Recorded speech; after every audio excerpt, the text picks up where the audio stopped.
Nous vivons vraiment dans un monde formidable. L'on peut faire partie du Parti Les Républicains et avoir une passion pour les communistes. L'on peut avoir manifesté autrefois contre la loi Taubira, mais avoir désormais une passion pour la mouvance LGBT. L'on peut maintenant être catholique, mais le moins possible.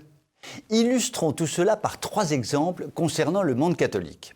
Le journal La Croix, qui appartient à une congrégation religieuse et qui devrait donc être un journal catho, ne cesse de détruire méthodiquement la religion catholique avec une joie non dissimulée.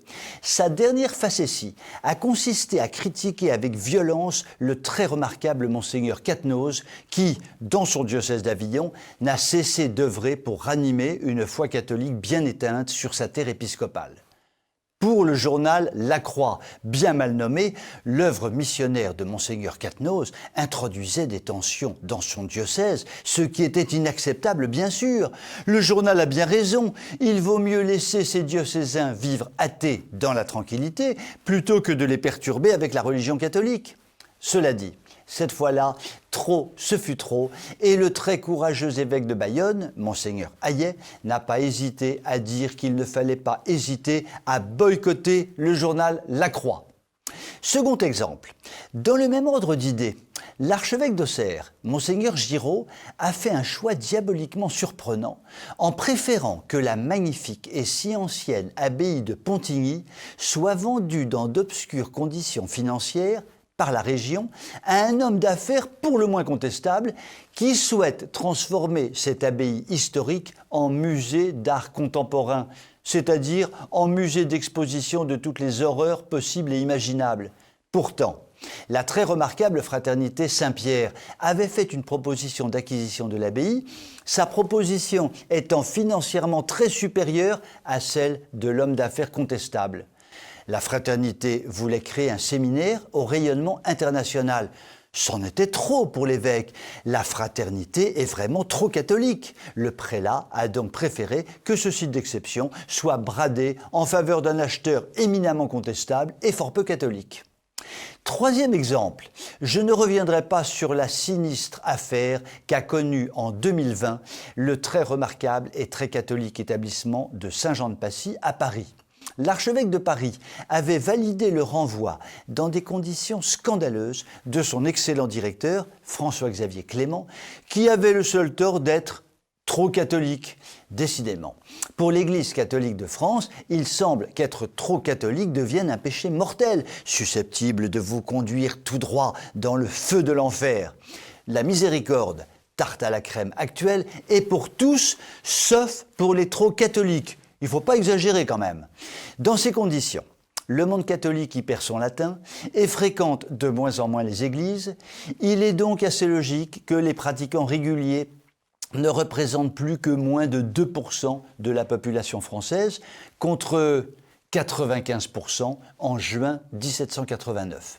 Encore un effort, messieurs les évêques, et l'Église de France ne sera plus bientôt qu'un lointain souvenir. Je vous souhaite une très bonne soirée.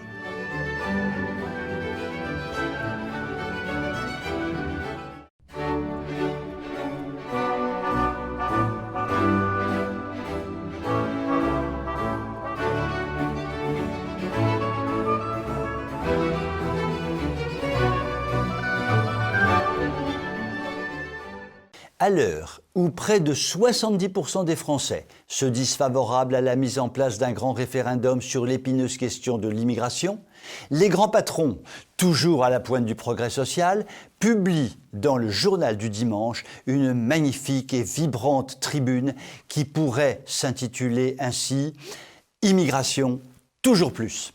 C'est ce qui s'appelle être en phase avec l'état du pays. Cette tribune, c'est le bottamondain ou le wouzou comme vous préférez. Les patrons des groupes Accor, Barilla, BNP Paribas, Ikea, Ipsos, L'Oréal, Michelin, Sodexo et j'en passe, tous, ils y sont tous, que du beau monde. Ils se sont donné un beau nom, tous ces honorables personnages. Leur collectif s'appelle « Refugees are Talent », entre guillemets. In English, in the text. En français, ça se dit « Les réfugiés sont des chances pour la France ». On connaît la rengaine.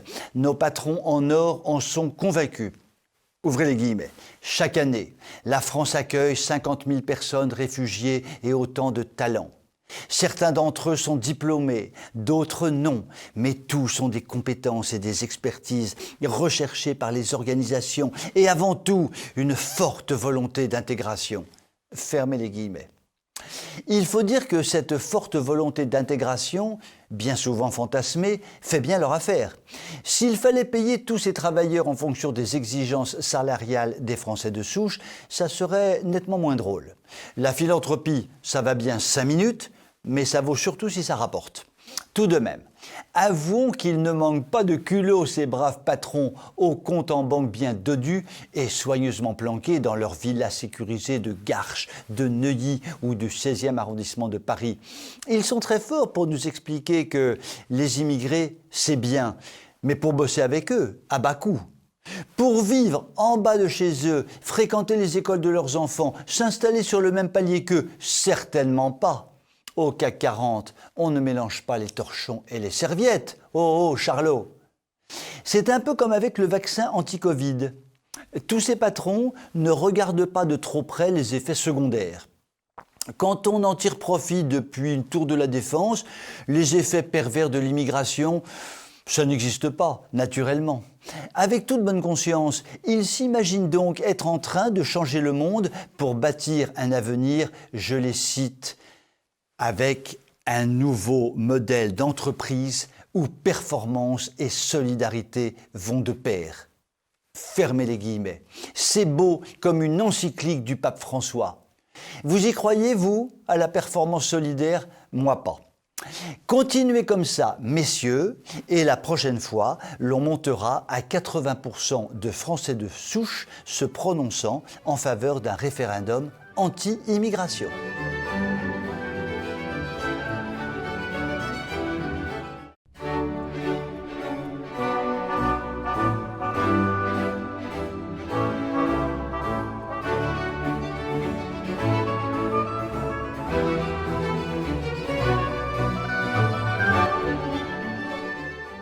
Beaucoup d'entre nous se posent la question de savoir si le krach économique et financier, annoncé par de nombreux économistes sérieux, risque d'avoir lieu prochainement ou pas.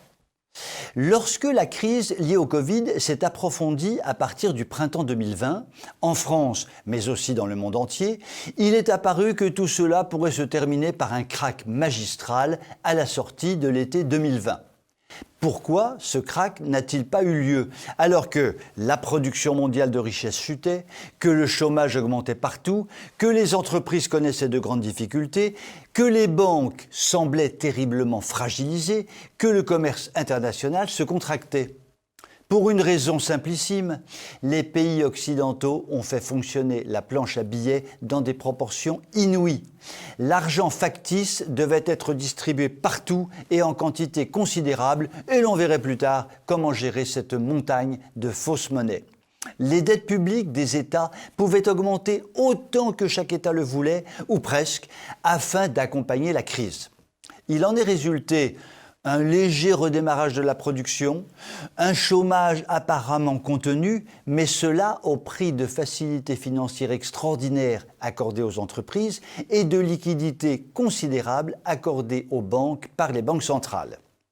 Mais il en est résulté également une croissance invraisemblable des dettes publiques et privées et révèle que la politique menée depuis plusieurs trimestres par les nations développées s'apparente à un gigantesque château de cartes qui va s'écrouler prochainement.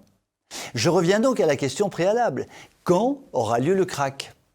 Il semble plus que probable que tout sera fait par les élites économiques et financières mondiales pour maintenir la situation actuelle jusqu'après les élections présidentielles françaises. Car si le krach avait lieu avant, la réaction populaire se traduirait très probablement par un vote massif au printemps 2022 en faveur d'un candidat souverainiste qui balayerait la classe politico-médiatique qui a mené la France au désastre. Par effet de ricochet, un certain nombre de grands États pourraient connaître la même évolution, ce qui serait, pour la dite caste mondialiste, un véritable désastre. Il me semble donc que la probabilité que nous soyons à peu près tranquilles pendant les 10 mois qui viennent est assez grande, sauf événement imprévu, bien sûr. Mais ne nous leurrons pas, le volcan commence à gronder et comme l'avait si bien dit Alain Peyrefitte en son temps, quand le volcan s'éveillera, la France tremblera. Je vous souhaite tout de même une très bonne soirée.